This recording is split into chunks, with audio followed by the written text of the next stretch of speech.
So, good evening mga kababayan ko.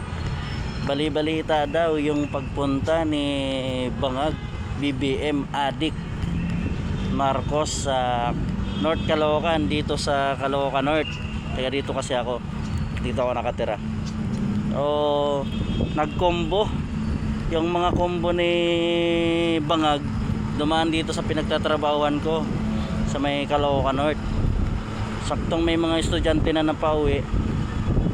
Kaway si Bangag, ganon si Bangag sa sasakyan. Sabi ng mga estudyante, adik Bangag, adik Bangag, adik Bangag, kakahiya ka BBM. Pati yung mga estudyante ayaw na sa'yo, Bangag ka, Bangag, adik. Sabi ng mga estudyante, nakakahiya BBM.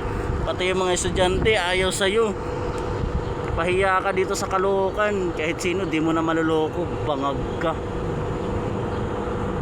Punta ka pa dito sa Caloocan, sinong niloloko mo?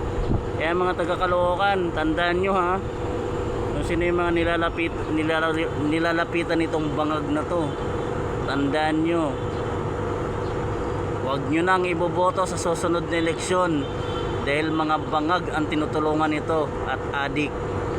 Kuha nyo